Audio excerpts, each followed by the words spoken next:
4 var. Big Blinders. Bu arkadaşımız da 8 yıl oynamışız sadece. Daha önce herhangi bir şeyimiz yok. Geçmişimiz yok gibi gözüküyor. Bu arada bir saniye turnuva başladı. Şuna bakayım. Tamam. Under the Gun fold ediyor. Bu Under the Gun Plus 1'da aslında Under the Gun Plus 2 gibi düşünebilirsiniz burayı. Çünkü buradaki arkadaş yok. Dolayısıyla bir kişi short handed oynuyoruz. Standart yakın bir raise ediyor ama sadece min raise ediyor burada görüyorsunuz ki. Ondan sonra foldlar geliyor. Foldlar geliyor ve bizde elimizde as var, 4 var. Stack size'ımız fazla. Blind stack oranımız yüksek ve sadece 400 vererek 2000'e yakın, 2080'e yakınlık bir şey yapacağız. Yer göreceğiz. Dolayısıyla 1'e 5'lik bir ihtimalimiz var ama yerle iyi bir bağlantı kurarsak da kazanmayı. Min raise yaptı. Biz sadece 400 koyup 2000'e oynayacağız. 1'e 5'lik bir şeyimiz var. Dolayısıyla %20'sinde yeri tuttursak bir şekilde bize yetiyor. Game'in yüzde kaç oranında tutacağız? %33 oranında yerle bağlantı kuracağız bir şekilde. Ve elimizdeki şeylerden bir tanesi de as olduğu için bu bağlantı oldukça kuvvetli olabilir diyerekten flop'u bir görelim dedik. Şimdi bu arada bu vale 6 ile şey yapalım mı? %67 oranında fold ediyor. Blind'lardan steal'e karşı. Bunu bilmiyoruz. Güzel. Blind çalmakta tabii ki biliyorsunuz anteler arttıkça önem kazanıyor. Biz de dolayısıyla ucuza bir flop görmek niyetiyle şey yapıyoruz. Flop'la bağlantımız olursa eğer ne ala. Ve flop'ta As 5 8 geliyor karşımıza. Gayet fena olmayan bir şey. Biz burada check diyoruz. Şeyi bırakmak için oyunun normal akışını bozmamak adına check diyoruz ve elimizdeki ası da çaktırmıyoruz bu şekilde aslında bir anlamda da. Acemi oyuncular en azından as olduğumuz zaman mutlaka bahis koyma eğilimindedirler. Böyle bir şeyle karşılaşmadıkları zaman rakiplerinde de as olmadığını düşünürler. Burada ise hemen yarı potluk bir c-bet geliyor bizden. Standart sayılabilecek. Bizde de as var. Dolayısıyla ondaki olası 2 as destedeki 3 astan 2 asa düşürüyoruz. Dolayısıyla bir tane blokerimiz var elimizde. Bu adamda olmasından korktuğumuz ne olabilir? Asın yanında bir yüksek bir kart. Papaz, kız, vale gibi. Ama o zaman öyle olsaydı sizce de arttırırken bu adam çok da iyi bir oyuncu olduğunu düşünmüyorum. Dediğim gibi daha önceden karşılaşmamışız. Ben burada sürekli olarak oynuyorum ve genellikle daha önce oynadığım oyuncular var. El geçmişlerinde bu seviyeye geldiğimizde. Dolayısıyla bu arkadaşın öyle bir iyi bir oyuncu olduğunu da düşünmedim. Ve hani iyi bir oyuncu olsaydı standart open'ını sadece 2000 ile yapabilirdi. 2000 çiftli açabilirdi bu adamın yaptığı gibi az önce. Ama zayıf bir oyuncu asın yanında papaz, kız vesaire olduğu zaman daha da fazla arttırma eğiliminde olacaktır preflop'ta. Her zaman yanlış da değil aslında bu ama bu adamın sadece min raise açtığını unutmayalım. Dolayısıyla min raise açtığı şeyde yerde as varken biz de ona pas geçmişken check demişken standart bir c-bet yapmasını olağan karşılıyoruz ve görüyoruz sadece. Bir anlamda float ediyoruz ama yerle de bir bağlantımız var. Elimizde top pair var. Çok da fazla coşmuyoruz burada. Sonra river turn kağıdı geliyor 3. Sinek 3. Sinek 3'ün kime ne faydası var burada? Hangi elleri yarıyor? Adamın elinde 2 ve 4 olsa, 4 ve 2 olsa o zaman muhtemelen yarardı ama 4 ve 2 ile open eder miydi? Çok acemi bir oyuncu bile olsa bu aşamada open etmesine, bahsi açmasına gerek yoktu aslına bakarsanız. Dolayısıyla onu çıkartalım aklımızdan. 6-7 suited gibi bir şey olabilir miydi? Olabilirdi. Buradan da flop'ta da bir şey yakalayabileceği. Ama onu biraz daha slow play yaparak yapmak isteyebilirdi. Ama yerde de flush ihtimali olduğu için yine bahis yapmış olabilirdi az önce. Ama her koşulda bu üçün o adamın elindeki range'e bir etkisinin olduğunu düşünmüyorum ben.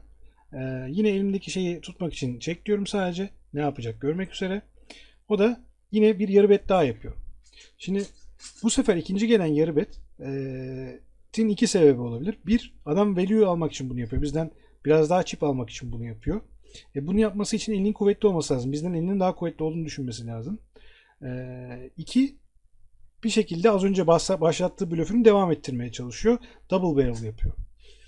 Şimdi bu adamın eli iyi olsaydı, bu adamın elinde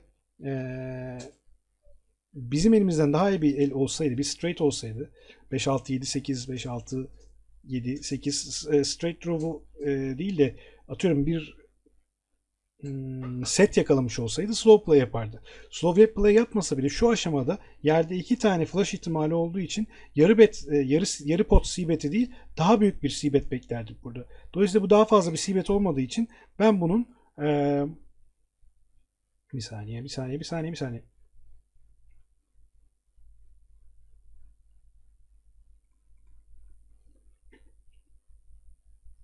Bu biraz az kalmış olabilir ama.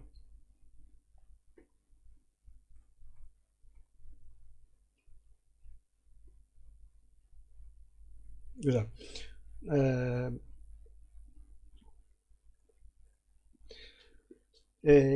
Ne diyorduk? Bu adam eğer yarı bet yerine daha büyük bir bahis koysaydı ortadaki şeylerden belki seti olduğunu ve dolayısıyla bir flush ihtimalinden uzaklaşmak için bunu yaptığını düşünebilirdik. Dolayısıyla seti olsaydı bu şekilde davranması gerekirken bunu yapmadı.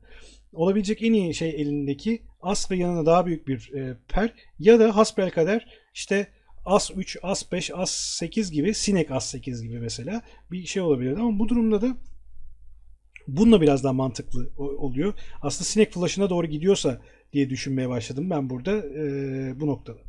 Her neyse bu bahsi yaptı. Ben de gördüm sadece.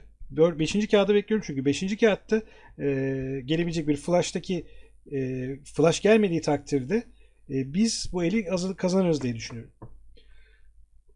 5. kağıt geliyor, 8'li geliyor. Şimdi sıkıntı şu. Bu adam evet flash draw'a gidiyorsa flash'ını yakalayamadı. Ama elinde de as değil de 8 ile yakaladıysa yeri o zaman bir sıkıntı var. Bir şekilde straight de yakalayamadı. 2 veya 4 yoksa zaten onu elemiştik baştan. 8'li olsaydı elinde 8 ile ne açabilirdi? 7-8 de açabilirdi veya 8-9 da açabilirdi suited bir şekilde. Onun da çok tercih edilecek bir noktada değil burası. Dolayısıyla elindeki range içerisinde bizi yenebilecek belli başlı şeyler bunlar. Ama geri kalan her şey bize karşı kaybediyor. Dolayısıyla da biz burada en azından value almak için bahis yapıyoruz. Ben bu adam direkt check yapacak diye düşünüyorum. Yani kaybettim diyerekten. O yüzden biz de en azından boş geçirmeyelim diye bu adamdan iyi olduğumuzu düşündüğümüz için as 4 ile geliyoruz. O ise bizi korkutmak için all in giriyor. Şimdi bu adam bizden value extract etmek için bunu yapıyor olsaydı eğer bir önceki şeyde dediğim gibi yani seti olsaydı şu anda da full olmuş bir sete sahip olsaydı flash görmemek için daha büyük bir yarı pot bahsi yapardı. Ama turn'da onu yapmadığı için de ben elinde missed bir flash olabileceğini veya atıyorum en iyi ihtimalle bizi yenebilecek şekilde olsaydı bile asın yanında başka bir 5 gibi 3 gibi bir kağıt olacağını düşünüyordum. Ama büyük ihtimalle missed bir flash vardır ve o da sinek gelir diye düşünüyorken dolayısıyla ben de o olanını gördüm ve tahmin ettiğimiz gibi Vale 9'da bir sinek çıktı. Yani olan biten budur. Umarım anlatabilmişimdir.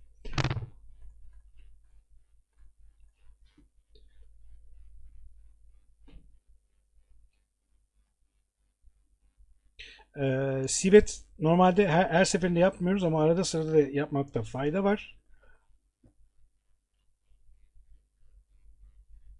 Çünkü range'imizi bir kere dengelememiz lazım. Şu olursa bize kimse inanmaz.